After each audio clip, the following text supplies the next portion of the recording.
러시아의 남자들은 매우 호전적이다 라는 말을 들어보셨을 겁니다. 호전적이다 라는 말의 뜻은 싸우기를 좋아한다 라는 뜻을 가지고 있습니다. 러시아의 남자들은 오는 싸움을 막지 않고 가는 싸움을 말리지 않는다는 특징을 가지고 있습니다. 러시아의 남자들이 이런 호전적인 성향을 가지게 된 계기는 러시아의 역사를 둘러보면 알 수가 있습니다. 20세기 이전 러시아에서는 벽과 벽을 사이에 두고 주먹 싸움을 하는 스포츠가 유행이었습니다. 이 주먹 싸움은 말 그대로 주먹만을 사용해 상대를 때릴 수가 있었고, 허리 아래로는 공격을 금지하고 쓰러진 상대를 때리지 않는다는 현대 복싱과 비슷한 룰을 가지고 있었습니다. 이러한 형태의 싸움은 재미와 동시에 남자다움을 증명하기 위한 수단으로 이용되었습니다. 러시아 복싱의 발전은 전쟁을 통해 시작되었습니다.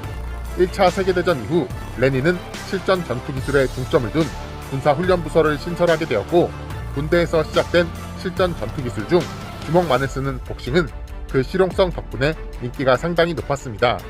대규모의 군대가 지속적인 훈련을 받게 되면서 복싱 수련자들이 급증하게 되었고, 이 군사훈련으로 시작된 러시아의 복싱은 수십 년 동안 세계 아마추어 복싱 무대를 지배할 소비에트 복싱의 출발점이 되었습니다.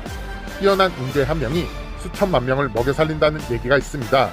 소비에트 복싱 스타일의 출발은 아나톨리 카를란 피에프라는 소련의 복싱 코치에 의해 만들어졌습니다. 카를란 피에프는 레닌의 실전 전투 기술 군사훈련 프로그램인 구세보 부후의 코치로 임명되었습니다. 카를란 피에프는 프랑스 파리에서 오랫동안 살면서 복싱을 접하게 되었고, 프로복서로도 활동하였습니다. 당시 유행하던 서유럽 복싱 스타일이 실전성에 뒤떨어진다는 것을 느꼈고, 자신이 고안해낸 새로운 스타일의 복싱을 소련의 군대에 파급하게 되었습니다. 카를란 피에프는 거칠고 투박하게 난타전을 즐기는 영국 복싱 스타일이라고 불리던 서유럽의 복싱 스타일을 무식한 방식이라고 여겼고, 격도와 펜싱을 접목한 자신만의 새로운 복싱 스타일을 정립시키게 됩니다.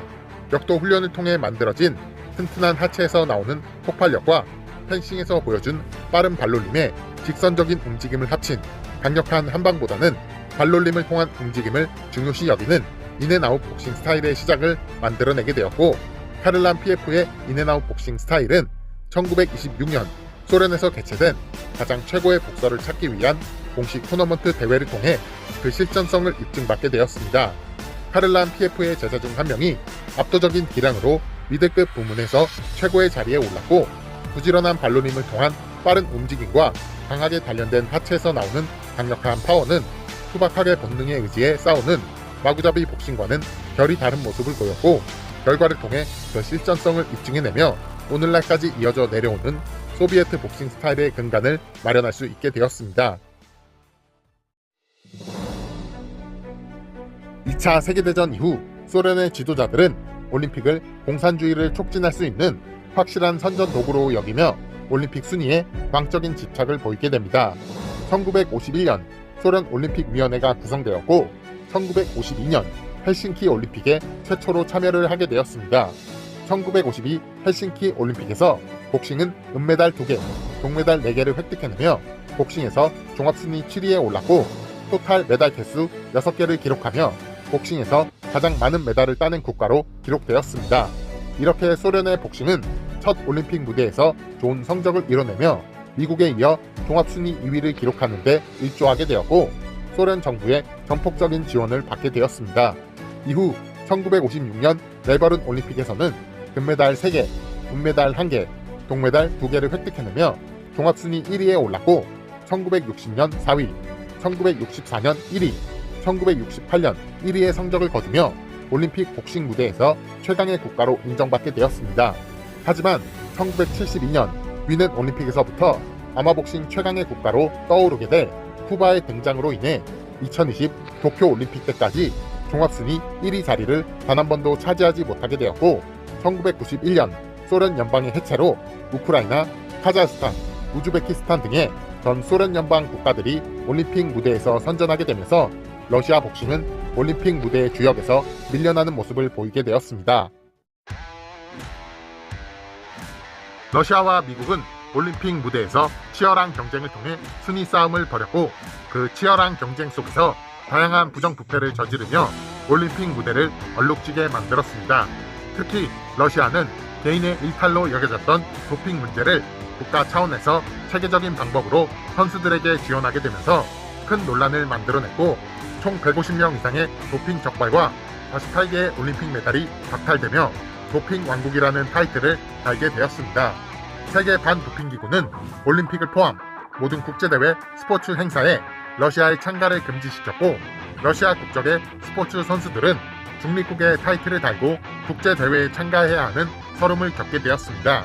러시아는 주로 육상, 역도, 레슬링 등의 종목에서 많은 선수들이 도핑에 적발되었고 복싱에서는 2016 리오올림픽에서 미샤 알로얀이 플라이급에서 은메달을 획득하였지만 금지 약물에 적발되며 올림픽 은메달을 박탈당하게 되었습니다.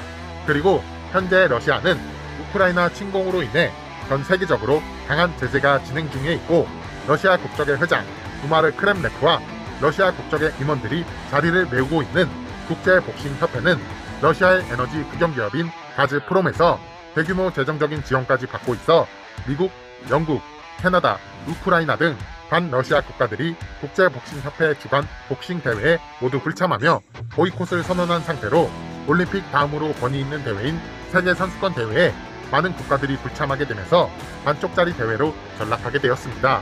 국제복싱협회는 2016 리오올림픽에서 대규모 승부조작 혐의가 발견되면서 올림픽 무대에서 추방당하게 되었고 많은 국제무대 활동을 필요로 하고 있는 아마추어 복서들에게 심각한 민폐를 끼치고 있는 것으로 알려져 있습니다. 그리고 수많은 러시아 국적의 프로복서들이 러시아에 대한 제재로 인해 경기를 치르지 못하고 있는 상황이고 WBA 라이트 헤비급 챔피언 드미트리 비볼은 이 제재 덕분에 2023년 현재까지 단 한 경기도 치르지 못하며 조국이 일으킨 전쟁으로 인해 큰 피해를 겪고 있는 것으로 알려져 있습니다. 이렇게 러시아는 전 세계적으로 그리고 자국민들에게도 큰 민폐를 끼치며 아마추어 복싱 무대에 악역으로 낙인을 찍히게 되었습니다. 소비에트 연방 시절부터 이어져 내려오던 기본기에 충실한 인앤아웃 복싱 스타일은 현재까지도 러시아 및 동구권 복서들이 가장 많이 사용하고 있는 복싱 스타일입니다. 하이가드를 바짝 치켜 올리고 끊임없이 앞뒤로 움직이는 진자 스텝으로 상대와의 거리를 조절하고 수시로 잽을 던지며 적절한 타이밍을 찾아 클린 히트를 꽂아넣는 기본적이면서 교과서적인 복싱 스타일이 바로 소비에트 복싱 스타일입니다. 소비에트 복싱 스타일에서 가장 중요한 건 바로 스텝입니다. 펜듈럼 스텝이라고도 불리는 러시아 복서들의 스텝은 일정하게 흔들리는 시계추의 진자 운동처럼 계속해서 바운스를 타며 규칙적이게 앞뒤로 움직이는 모습을 보여줍니다. 이 펜듈럼 스텝은 끊임없이 앞뒤로 움직이며 인앤아웃을 하는 특징을 가지고 있기 때문에 12라운드를 소화해야 하는 프로복싱 무대에서는 많은 체력 소모로 인해 잘 사용되지 않는 것으로 알려져 있습니다. 3라운드 경기인 아마추어 무대에서는 여전히 많은 복서들이 효과적이게 펜듈럼 스텝을 사용하고 있고 특히 러시아 복서들과 전 소련 연방의 국가들인 동구권 복서들에게서 이 펜듈럼 스텝을 사용하는 모습들을 흔하게 찾아볼 수가 있습니다. 아마추어 복싱 최강국이자 소비에트 복싱 스타일을 전수받았던 쿠바 복서들에게서도 이 펜듈럼 스텝을 잘 활용하는 선수들을 쉽게 찾아볼 수가 있습니다.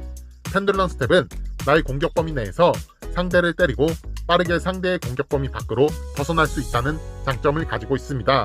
말은 쉬워 보이지만 끊임없이 앞뒤로 움직이면서 균형과 리듬을 유지해야 하고 상대와의 치열한 수싸움 속에서 적절한 타이밍에 펀치를 날릴 수 있는 뛰어난 감각까지 가지고 있어야 하기 때문에 사용하는 선수들마다 레벨 차이가 확실히 있고 기본기를 잘 닦고 좋은 습관을 잘 들일수록 더 완성도가 높아질 수 있는 스타일인 것으로 알려져 있습니다. 하지만 체력 소모가 엄청나고 코너에 몰리거나 바디샷 공격으로 발이 묶이게 된다면 상대에게 속수무책으로 당할 수가 있기 때문에 더 이상 스텝을 밟을 수가 없는 상황에서 좌우로 빠져나갈 수 있는 사이드 스텝이나 상대의 공격 흐름을 끊는 클린치 기술도 잘 활용할 수 있어야 합니다.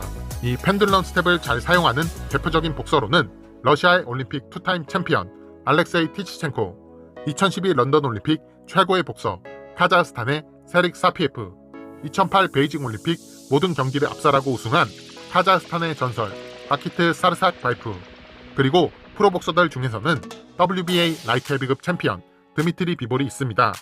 펜듈럼 스텝은 소비에트 복싱 스타일의 핵심이지만 스텝만큼 중요한 것이 바로 앞손 잽입니다. 잽은 상대와의 거리를 유지할 수 있는 중요한 열쇠입니다. 수시로 잽을 던지며 거리 조절을 하고 좋은 타이밍을 잡아 추가적인 공격을 이어나갈 수가 있고, 잽을 통해 상대의 공격을 차단하는 수비적인 용도로도 많이 사용되고 있습니다. 펜듈럼 스택과 훌륭한 앞손 잽이 주는 시너지 효과는 정말 대단합니다. 많은 러시아 복서들과 동구권 복서들이 잽을 잘 사용하고 잽으로 경기를 지배하는 케이스가 많습니다. 잽을 잘 사용하는 대표적인 복서로는 미들급 레전드 복서 카자흐스탄의 게나디 골로프킨과 현 라이트 헤비급 통합 챔피언 아투르 베테르비예프, 그리고 전 라이트 헤비급 최강자 세르게이 코발레프, 현 라이트 헤비급 챔피언 드미트리 비볼 등의 복서들이 있습니다. 복싱을 배우기 위해 체육관에 가면 줄넘기와 스텝 훈련만 시킨다고 하며 지루하고 재미없다는 얘기들을 많이 합니다. 복싱에서 기본기 훈련은 탑을 쌓는 것과 마찬가지입니다. 바닥 공사를 얼마나 튼튼하게 했느냐에 따라 얼마나 높고 튼튼한 탑을 쌓을 수 있을지가 결정됩니다. 1층을 다 짓기도 전에 2층, 3층, 4층, 5층 계속해서 층수를 늘려나가게 되고, 그렇게 쌓아올린 탑과 바닥부터 기초공사를 튼튼하게 한 탑이 맞붙는다면 결과는 당연히 기초공사를 부실하게 한 탑이 먼저 무너질 수밖에 없습니다. 화려한 테크닉이나 연타 공격은 기본기를 충실하게 익힌 뒤부터 배워도 충분합니다. 하지만 우리들은 매일 거울 앞에서 지루하게 던지는 잽과 스텝 훈련을 게을리하고 화려한 연타 공격과 테크닉을 빠르게 익히고 싶어합니다. 그와 반대로 소비에트 복싱 스타일은 복싱의 기본 중 기본이 되는 잽과 스텝 훈련을 미친듯이 반복 훈련합니다. 그렇게 계속해서 자세를 수정하고 내 몸에 완전히 익혀진 기본기는 실전에서 엄청난 효과를 보일 수밖에 없습니다. 이것이 소비에트 복싱 스타일의 핵심이고, 이 소비에트 복싱 스타일의 실전성을 바로 드미트리 비볼과 같은 복서들이 증명을 해 주었습니다. 소비에트 복싱이 추구하는 것은 내 몸을 완벽하게 컨트롤해서 상대를 정확히 가격하는 것, 더 빠르고 더 정확하고 더 단단하게 상대를 가격하는 것, 이런 기본 중 기본이 바로 소비에트 복싱의 진면목이라고 할 수가 있습니다.